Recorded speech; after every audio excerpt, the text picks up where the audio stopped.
चले जात मुनि दीनी दिखाई, सुनी ताड़ का क्रोध करी धाई। एक ही बान प्राण हरि लीना, दीन जानि तेहि निज पद दीना।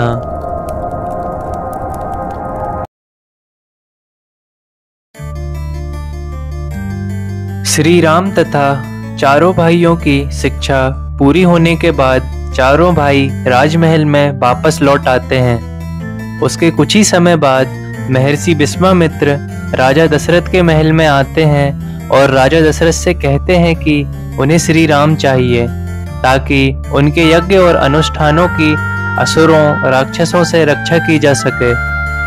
राक्षस हमेशा हमारे यज्ञ में बाधा डालते हैं और यज्ञ को पूरा नहीं होने देते। इसीलिए हम राम को अपने साथ ले जाना चाहते हैं ताकि वह हमारी यज्ञ की रक्षा कर सके।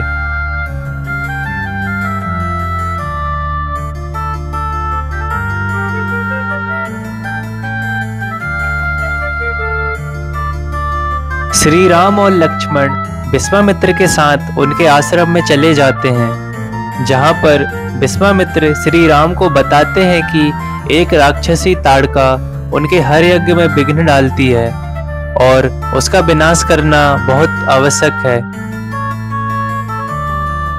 यह माना जाता है कि राक्षसी ताड़का एक यक्षिणी थी। महापुराण में लिखा हुआ है कि यक्षिणियां स्वयं मां दुर्गा की शक्ति का अंश होती हैं, इसीलिए वे बहुत शक्तिशाली होती हैं। श्री राम और लक्ष्मण विश्वामित्र के साथ राक्षसी ताड़का के निवास स्थान पर जाते हैं और उसको ललकारते हैं। ललकार सुनकर राक्षसी ताड़का बाहर निकलती हैं और हमला करने लगती हैं। काफी समय तक युद्ध के बाद श्री राम अपने एक बाण से राक्षसी ताड़का का अंत कर देते हैं।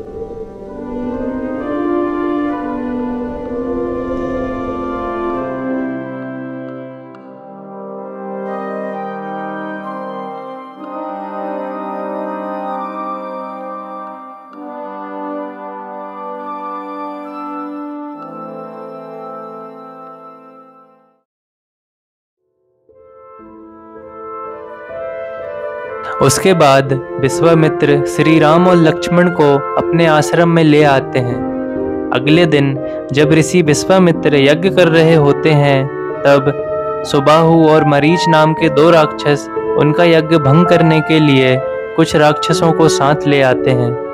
लेकिन श्री राम और लक्ष्मण पहले से ही वहां यज्ञ की रक्षा में तैनात होते हैं और वे दोनों अपने दिव्य बाणों से सभी राक्षसों का अंत कर देते हैं।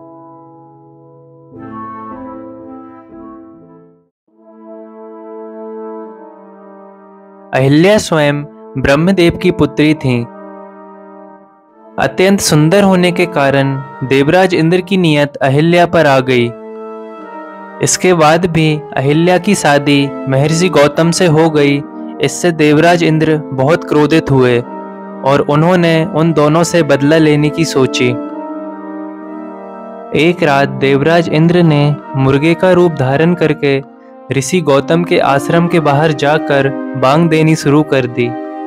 उसकी आवाज सुनकर गौतम को लगा कि सुबह हो गई है और वह प्रतिदिन की तरह अपना कमंडल लेकर गंगा स्नान करने के लिए चल पड़ते हैं। पीछे से देवराज इंद्र ऋषि गौतम का भेष धारण करके अहिल्या के पास चले जाते हैं और उसके साथ समागम करते हैं।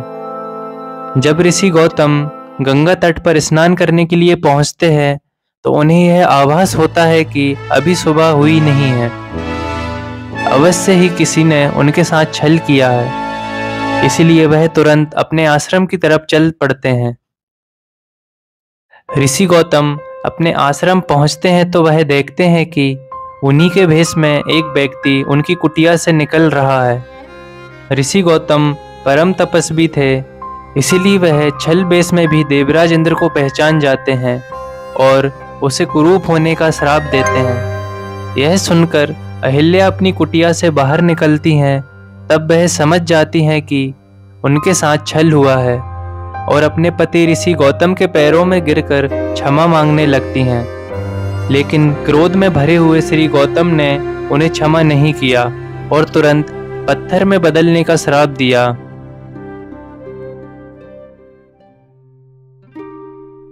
ताड़का वध के बाद जब महर्षि विश्वामित्र श्री राम और लक्ष्मण के साथ जनकपुरी की तरफ रवाना होते हैं, तब वह ऋषि गौतम के आश्रम से होकर गुजरते हैं, जहां पर विश्वामित्र श्री राम को अहिल्या की कहानी बताते हैं। तब श्री राम अपने पैरों के स्पर्श से पत्थर में परिवर्तित हो चुकी अहिल्या को शाप से मुक्त कर देते हैं और इस तरह भगवान राम द्वारा अहिल्या का उद्धार हो जाता है।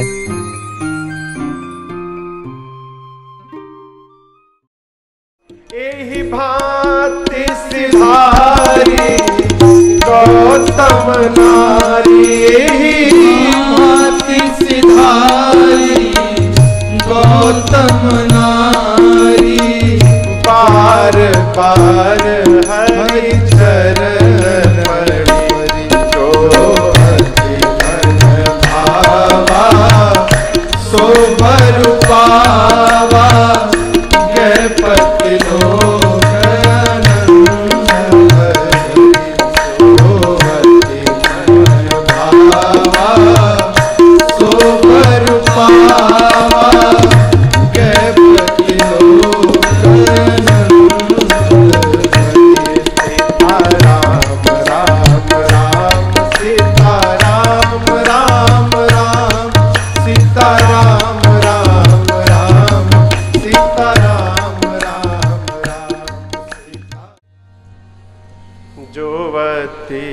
मन भावा सो बर पावा, फिर गए पति लोक आनंद